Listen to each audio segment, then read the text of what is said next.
Shalom. Bapak Ibu, saudara yang terkasih dalam Tuhan yang ada di rumah, Shalom. Kita bersyukur hari ini Tuhan berikan kesempatan kepada kita untuk memuji, menyembah, memuliakan Dia. Satu kebahagiaan bagi kita di mana kita masih boleh menikmati kehidupan ini. Kita masih boleh memuji Tuhan, memuliakan Tuhan, mengagungkan nama Tuhan. Saatnya kita akan belajar kebenaran firman Tuhan dari Amsal pasal yang ke-16. Pembacaan kita Amsal 16. Nah, terus lanjutkan pembacaan firman Tuhan. Ya. Amsal pasal 16, tidak semua kita baca. Ini masing-masing ayat punya berkat tersendiri. Jadi banyak sekali berkatnya dalam Amsal pasal 16 ini. Saya ingin membagikan untuk kita di ayat 2. Ya, firman Tuhan berbunyi demikian. Segala jalan orang adalah bersih menurut pandangannya sendiri, tetapi Tuhanlah yang menguji hati. Serahkanlah perbuatanmu kepada Tuhan, maka terlaksanalah segala rencanamu. Tuhan membuat segala sesuatu untuk tujuannya masing-masing, bahkan orang fasik dibuatnya untuk hari malapetaka. Saudara yang terkasih dalam Tuhan, kita perlu menyerahkan seluruh rencana kita kepada Tuhan. Ya. Sebab apabila Tuhan tidak memberkati apa yang kita rencanakan, maka tidak akan mampu kita menjalankannya. Atau kalau kita melakukan sesuatu yang tidak sesuai dengan kehendak Allah, maka garis akhirnya hanya akan kehancuran, malapetaka. Ya. Atau kalau kita mau berbuat sesuatu, padahal Tuhan tidak rancangkan itu untuk kita, maka tidak akan jadi. Misalnya begini, saya berjuang untuk jadi seorang pemimpin. Ya, misalnya masuk dalam satu organisasi atau partai begitu ya. Saya sangat berjuang setengah mati secara dunia ini untuk menjadi pemimpin. Tetapi Tuhan tidak merancangkan saya untuk jadi seorang pemimpin, tidak memprogramkan saya untuk jadi pemimpin, maka segala usaha saya untuk jadi pemimpin itu akan menjadi sia-sia. Ya. Sebaliknya, jika Tuhan tidak merancangkan saya jadi pemimpin, tapi saya memaksakan diri akan jadi pemimpin, maka garis akhir dari kepemimpinan saya akan mengalami kehancuran. Ya, berantakan begitu ya. Nah, yang tepat adalah kita harus menyerahkan kepada Tuhan. Ya. Tuhan yang menguji hati, Tuhan yang menguji rancangan kita. Jadi kita perlu berlandaskan kepada Tuhan. Kira-kira begini, apa yang hendak kita mau kerjakan? Apa yang hendak kita laksanakan? Kita datang kepada Tuhan. Tuhan, adakah ini sesuai dengan rancangan-Mu? Adakah ini sesuai dengan kehendak-Mu ya Tuhan? Jika ya, pimpin kami untuk mengerjakannya, untuk melakukannya. Ya kadang-kadang kita sendiri yang merasa, oh ini dari Tuhan, padahal bukan. Nah ini yang berbahaya. Segala jalan orang adalah bersih menurut pandangannya sendiri. Hampir semua orang yang selalu mengandalkan pandangannya. Ya hampir semua orang memiliki hati merasa dirinya lah yang benar. Merasa dirinya lah yang baik. Merasa perbuatannya yang benar. Sehingga sulit menerima koreksi, menerima nasihat. Nah tetapi Tuhanlah yang menguji hati. Artinya begini, bisa saja kita merasa diri sudah bersih, tetapi kembali kepada firman. Adakah sesuai dengan firman atau tidak? Jika sesuai dengan firman, puji Tuhan, iya itu benar. Hati kita bersih. Tetapi jika tidak sesuai dengan firman, maka kita harus berani untuk berubah. Ya berani untuk tunduk kepada firman. Berani untuk berkata, iya Tuhan yang benar. Aku harus mengikuti firman Allah. Saudara yang terkasih dalam Tuhan. Serahkanlah perbuatanmu kepada Tuhan. Maka terlaksana segala rencanamu. Bapak Ibu Saudara yang terkasih dalam Tuhan, kita perlu bersandar terus kepada Tuhan. Maka di ayat 20 berkata begini, siapa memperhatikan firman akan mendapat kebaikan, dan berbahagialah orang yang percaya kepada Tuhan. Jadi kalau kita berkata kita percaya kepada Tuhan, kita harus dengar firman-Nya. Nah, firman inilah sebagai alat uji, adakah kita benar atau tidak. Bapak Ibu Saudara yang terkasih dalam Tuhan, kita akan semakin menikmati atau memiliki hikmat manakala kita terus belajar firman.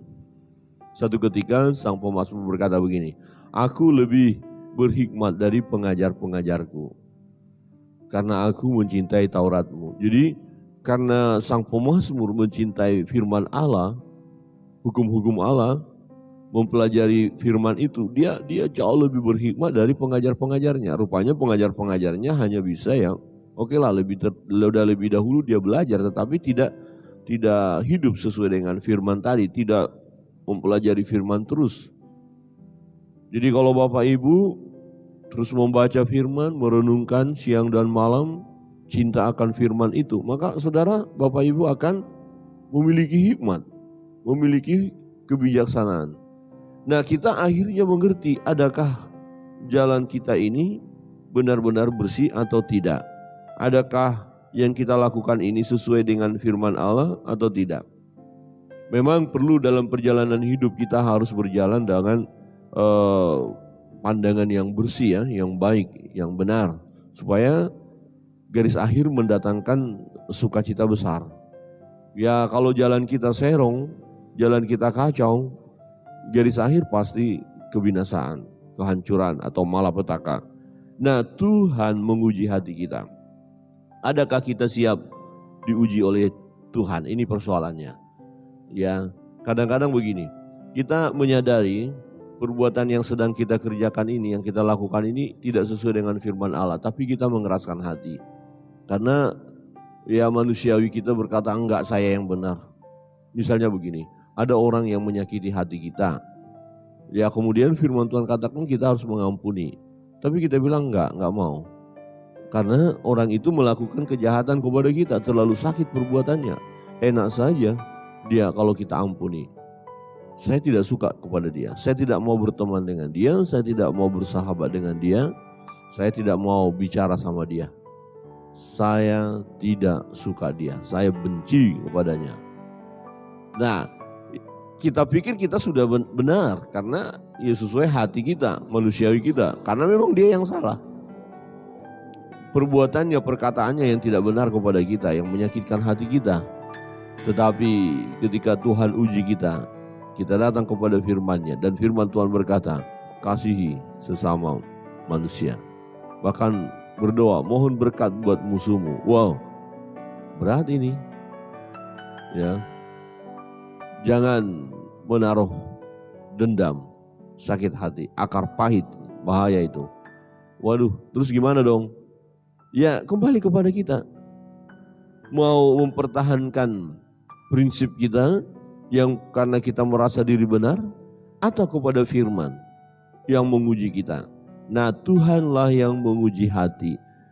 Nah, ketika kita datang kepada firman, akhirnya firman itu bicara. Ampuni. Ya, ampuni. Kasihi. Kasih. Ya, akhirnya kita bertindak dan kemudian melangkah. Terima kasih Tuhan untuk firman-Mu. Aku tidak mau membenci dia. Aku tidak mau menyimpan sakit hati kepada dia. Aku tidak mau menyimpan amarah kepada dia. Aku mau mengampuninya. Wah, ini yang benar. Jadi kita mau serahkan perbuatan kita kepada Tuhan. Serahkanlah perbuatanmu kepada Tuhan, maka terlaksanalah rencanamu. Apa rencana kita? Dalam Yakobus dikatakan begini. Ya, bulan ini kami akan pergi ke kota A, setelah itu ke kota B, kami akan berdagang, kami akan mendapatkan untung, kemudian pergi lagi ke kota C dan seterusnya. Tetapi kamu tidak mendapatkan apa-apa. Ya, tetapi kamu hendaklah berkata, sekiranya atau jikalau Tuhan menghendaki, kami akan lakukan, kami akan berdagang ke kota A, B, C, dan seterusnya. Jika Tuhan menghendaki, apa artinya di sini, Bapak Ibu? Ya bukannya orang ini tidak punya prinsip, bukannya tidak punya program. Jika seseorang berkata kalau Tuhan menghendaki, ya bukan juga ragu-ragu atas pertolongan Tuhan, tidak. Tetapi maunya bersandar kepada Tuhan. Ini hendak berkata, Tuhan kami mau melakukan ini. Adakah ini kehendak-Mu untuk kami? Jika iya, kami akan melangkah. Nah karena itu kehendak Tuhan, jika Tuhan kehendaki. Jadi karena itu Tuhan kehendaki, maka ketika kita lakukan akan mendatangkan hasil. Ya, jadi kita mau melakukan sesuatu. Misalnya mau berdagang. Dagang apa? Ya jangan kita berkata, Tuhan apakah Engkau menghendaki saya mau jual ya narkoba. Wih, bahaya. Ya jelas tidak Tuhan kehendaki. Jangan macam-macam. Nah artinya kita menyadari ini yang kita lakukan ini, yang kita perdagangkan ini halal atau tidak. Ya, halal atau tidak. Saya ya kagum kepada seseorang, dia berdagang, dia pernah kuliah di STI, seorang ibu, ya, dia melayani Tuhan bersama suami dan anak-anak juga melayani Tuhan, bukan pendeta mereka, tetapi melayani Tuhan. Nah, mereka jualan, ya sembako, kemudian ada orang datang, Ibu, saya mau beli rokok. Oh minta maaf, rokok tidak ada di sini. Ya, padahal biasanya ya warung-warung yang seperti yang dia kerjakan itu ada rokok, ada semualah. Nah, jadi setiap ada orang beli rokok ke sana selalu kecewa. Karena apa? Karena dia tidak menjual. Nah, kemudian saya tanya, kenapa ibu tidak menjual rokok? Ya, karena rokok itu membahayakan kesehatan. Saya tidak mau menjual itu untuk ya kalau saya jual sengaja dong saya mencelakakan orang itu. Dan itu tidak sesuai dengan firman Allah. Oh bagus sekali Bu ini. Memang Pak Pendeta untungnya besar. Lumayan karena banyak orang datang untuk membeli ke sini. Tetapi apa artinya jika yang saya jual ini menghancurkan hidup orang itu? Oh bagus. Saya bilang ini luar biasa. Jadi kita tidak hanya memikirkan untung kita. Oh saya mau mendapatkan untung. Apa saja jual. Nanti dulu, adakah itu untuk kemuliaan Tuhan atau tidak? Ya saya luar biasa ya kagum dengan ya hamba Tuhan ini. Ya ibu yang berjualan ini dia memikirkan kalau saya jual ini mencelakakan orang. Jadi saya tidak mau jual. Bapak Ibu Saudara yang terkasih dalam Tuhan, kadang-kadang kita tergoda untuk untungnya saja. Iya terserah dia yang beli kok. Bukan saya hanya jual doang. Ya, yang penting untung. Kadang-kadang kita terjebak dengan situasi seperti itu. Tapi kita harus belajar, jangan hanya kita memikirkan untung kita. Tapi adakah yang kita lakukan ini menyelamatkan orang atau tidak? Atau justru menghancurkan hidup orang? Ya, kalau itu menghancurkan hidup orang, jangan kita lakukan. Ya, maka kita harus terus berpikir, menggumulinya, ya adakah ini untuk kemuliaan Tuhan atau tidak. Di ayat 4 berkata begini, Tuhan membuat segala sesuatu untuk tujuannya masing-masing, bahkan orang fasik dibuatnya untuk hari malapetaka. Ya, jadi Tuhan membuat segala sesuatu untuk tujuan masing-masing. Enggak bisa kita mau buat program sesuka hati kita dan kemudian memaksakan kehendak kita supaya kehendak itu yang jadi. Apapun yang kita lakukan, kita perjuangkan untuk mencapai apa yang kita kehendaki. Jika Tuhan tidak rancangkan itu untuk kita, maka tidak akan terjadi. Tidak akan terjadi. Saudara yang terkasih dalam Tuhan, mari dalam perjalanan hidup ini, kita terus menyerahkan perjalanan kita kepada Tuhan. Menarik sekali ketika kita terus berserah kepada Tuhan. Satu bagian firman Tuhan ketika kita menyerahkan segala perjalanan kita kepada Tuhan, di ayat 6, 7 dikatakan begini, ya 7 dan 8, dengan kasih dan kesetiaan kesalahan diampuni, Karena takut akan Tuhan akan menjauhi kejahatan. Jikalau Tuhan berkenan kepada jalan seseorang, maka musuh orang itu pun didamaikannya dengan dia. Lebih baik penghasilan sedikit disertai kebenaran daripada penghasilan banyak tanpa keadilan. Hati manusia memikir-mikirkan jalannya, tetapi Tuhanlah yang menentukan arah langkahnya. Keputusan dari Allah ada di bibir raja. Kalau ia mengadili, mulutnya tidak berbuat salah. Saudara, perhatikan bagaimana indahnya, nikmatnya kalau kita menyerahkan kehidupan kita kepada Tuhan. Kalau kita mengikuti kehendak Allah, rancangan Allah, ya kita akan mengalami sukacita ya. Ya. Ada kasih, kesetiaan, ya ada pengampunan daripada Tuhan. Ya, dan hidup kita jauh dari segala jalan-jalan yang jahat. Kalau kita terus bersandar kepada Tuhan, kalau kita dengar firman Allah, kalau kita berseru kepada Tuhan atau berserah kepada Tuhan, semakin kita terus mendekatkan diri kepada Tuhan dan berkata, Tuhan selidiki aku. Adakah jalanku ini serong atau tidak? Adakah aku sudah berjalan dalam rancangan-Mu atau tidak? Ya, kita serahkan apa yang kita programkan, apa yang kita mau lakukan. Ya, kita serahkan kepada Tuhan sehingga Tuhan yang memimpin kita. Jikalau Tuhan berkenan kepada jalan seseorang, maka musuh orang itu pun didamaikannya dengan dia. Menarik bukan? Kadang-kadang kita menghadapi banyak musuh, kemudian kita pikir musuh itu akan menghancurkan hidup kita. Sesuatu yang terjadi dibuat oleh Tuhan. Karena kita bersandar kepada Tuhan, berserah kepada Tuhan, dan Tuhan berkenan kepada kita, musuh tadi didamaikan. Ya, kami pernah punya pengalaman seperti itu. Ya, di satu kota kami harus menghadapi seseorang yang dikatakannya orangnya marah, ini masalah pelayanan, orangnya akan begini dan begitu. Suaranya macam-macam lah kita dengar.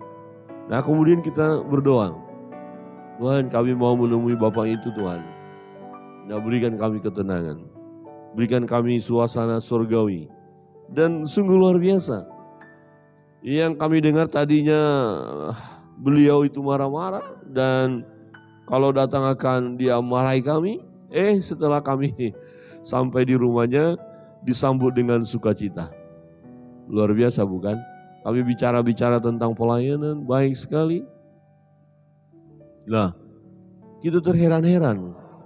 Katanya kita akan dimarahi, ya karena mengganggu pelayanannya.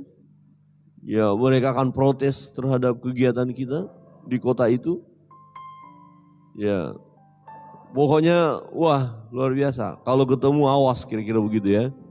Tahu-tahu ketemu dan suasana surgawi pun terjadi. Ini yang dimaksud. Jadi musuh orang itu pun didamaikannya dengan dia. Orang yang tadinya begitu keras, yang mau menghancurkan hidup kita, ya mau memusuhi kita terus, Tuhan balikkan hatinya. Jadi Tuhan sanggup membalikkan hati orang. Ya, jangan khawatir, jangan khawatir. Mungkin ada musuh-musuh kita. Tetapi yang terpenting bagi kita adalah datang kepada Tuhan. Perbuatan kita berkenan kepada Tuhan. Kita tidak membalas kejahatan dengan kejahatan, melainkan kita balas dengan kasih. Ya, kita perbuat apa yang sesuai dengan firman Allah, maka kita akan mengalami perbuatan-perbuatan yang luar biasa daripada Allah. Saudara yang terkasih dalam Tuhan, kebenaran firman Tuhan ini sangat luar biasa. Penting kita terus berserah kepada Tuhan. Jangan kita melakukan segala sesuatu berdasarkan aku. Ya, ini menurutku benar, ini menurutku betul. Padahal Tuhan yang menguji hati. Tuhan yang menguji apa yang kita programkan, apa yang kita rancangkan. Untuk itu mari kita serahkan kepada Tuhan. Supaya perbuatan atau yang kita kerjakan itu berhasil. Saudara yang terkasih dalam Tuhan. Hati manusia memikir-mikir jalannya. Tetapi Tuhanlah yang menentukan arah langkahnya. Kita mulai berpikir apa yang mau saya perbuat. Apa yang mau saya kerjakan. Apa yang saya mau programkan. Nah, kalau kita memikirkan untuk diri kita saja, tanpa mengandalkan Tuhan, maka sia-sialah yang kita lakukan. Maka dikatakan terkutuk orang yang mengandalkan kekuatan manusia. Tapi diberkatilah orang yang mengandalkan Tuhan. Nah, perhatikan, bukankah ayat firman Tuhan berkata, Tuhanlah yang menentukan arah langkahnya. Jadi setiap perjalanan hidup kita ya ada di tangan Tuhan. Langkah-langkah hidup kita ada di tangan Tuhan. Dan ketika kita berjalan dalam satu perjalanan sepertinya kita dalam keadaan bingung, tersesat, jangan lupa datang kepada Tuhan dan berdoa, Tuhan, pimpinlah aku di jalan-Mu yang benar. Tuhan, tolong aku supaya aku kembali kepada jalan-Mu. Sebab begini Bapak Ibu Saudara yang terkasih dalam Tuhan, ketika kita ada di jalan yang benar, ketika kita ada di jalan yang Tuhan sudah rancangkan, maka kita akan mengalami kebahagiaan, akan mengalami ketenangan. Sebab rancangan Tuhan bagi kita adalah rancangan damai sejahtera, bukan rancangan kecelakaan. Jadi sangat penting kita berserah kepada Tuhan. Ada kalanya kita melakukan segala sesuatunya di luar rancangan Allah. Artinya begini, maunya aku. Kita keraskan hati kita. Ya, bukankah ada yang berkata ada dua jalan, mana yang harus kita pilih. Jadi pilihan kita. Yang lebar, yang sempit, yang mana yang mau kita pilih. Nah, kalau kita bersandar kepada Tuhan, maka pilihan kita tidak akan keliru. Maka kita akan berjalan sesuai dengan rancangan Allah. Sekalipun jalan itu sempit. Tetapi karena Tuhan rancangkan kita ikut jalan itu yang pada akhirnya menuju kebahagiaan, walaupun sukar, walaupun ada tantangan, pergumulan yang hebat yang harus kita hadapi, tetapi karena Tuhan yang merancangkan untuk kita, karena rancangan Tuhan adalah rancangan damai sejahtera. Mari ikuti rancangan Tuhan. Serahkan hidup kepada Tuhan. Tuhanlah yang menentukan arah langkahnya, arah langkah kita. Jadi sebelum melakukan segala sesuatu, datang kepada Tuhan. Kami ketika hendak melakukan perjalanan jauh ke tempat yang belum kami tahu, belum pernah ke sana, kami tidak sembrono langsung saja melangkah. Kami selalu ambil HP, ya pastikan ada data kotanya, kemudian cari Google Map. Ya, tulis kemana tujuan kita. Nah, kemudian Google Map menunjukkan arah. Perjalanan Anda ditempuh 5 jam. Kami percaya dengan itu. Ya, ada 3 ditunjukkan jalan. Ini lebih cepat, tapi ada tanda-tanda yang dibuat. Ini agak lambat sedikit, tapi jalannya besar. Ini sedang, kira-kira begitu. Yang mana? Pilihan pada kami. Nah, biasanya kami memilih yang memang cepat. Ya, jalan yang ditunjuk, yang jalan pintas. Tetapi pernah satu ketika karena kami pilih jalan itu, rupanya kami dibawa lewat hutan-hutan. Karena menghindari macet. Waduh, bingung juga, ini benar apa tidak ini? Wah, lewat gunung. Tidak banyak kendaraan, hanya 1-2 saja. Ini mau dibawa kemana kita? Tapi bersyukur Google Map-nya masih bisa mengarahkan kita. Wah, walaupun sedikit mulai ada keraguan, ya tanda tanya. Tapi selalu melihat Google Map. Dan jalan, betul, ternyata kita dibawa ya jalan yang singkat itu. Tidak terlalu banyak kemacetan dan sampai di tujuan. Betul, sampai di tujuan dengan waktu yang lebih cepat. Wah, puji Tuhan. Puji Tuhan. Jadi melangkah, sebelum melangkah kita tahu arahnya dulu. Jadi kita tanya, Tuhan ini saya mau melangkah, arahnya kemana Tuhan? Ya, Tuhan yang menentukan arah langkahnya. Arah langkah kita ditentukan oleh Tuhan dan dari sisi kita ikutilah ya arahan Tuhan. Ya, ikuti arahan Tuhan. Jangan sok tahu, jangan sok hebat. Nah, kadang-kadang kita itu sok hebat, sok tahu, nggak ngerti apa-apa, tapi mencoba-coba melakukan sendiri tanpa arahan dari Tuhan. Ya, ini pernah kami alami. Ya, waktu berjalan dengan menggunakan Google Map. Google Map bilang ambil kanan, saya ndak lurus saja. Akhirnya tersesat. Kemudian kita minta bantuan lagi. Google Map bilang, ya kalau kamu tidak mau mengikuti, bagaimana saya bisa membantu? Wah, kita ketawa, senyum-senyum saja di mobil. Ini serius, Google Map-nya ngomong begitu. Iya. Akhirnya kita menyadari, oh iya ya, kita udah minta bantuan sama dia, kenapa kita cari jalan sendiri? Ya akhirnya ikut pasrah mengikuti apa yang ditunjukkan oleh ya Google Map itu. Jadi memang harus seperti itu kita. Pasrah kepada Tuhan. Ikuti arahan Tuhan, maka kita akan berhasil. Bapak Ibu Saudara yang terkasih dalam Tuhan, hari ini di hari pertama dalam minggu ini, hari Senin, hari yang kita memikirkan untuk panjang lagi sepanjang sepekan ini, mari serahkan hidup pada Tuhan, serahkan setiap langkah-langkah kita kepada Tuhan.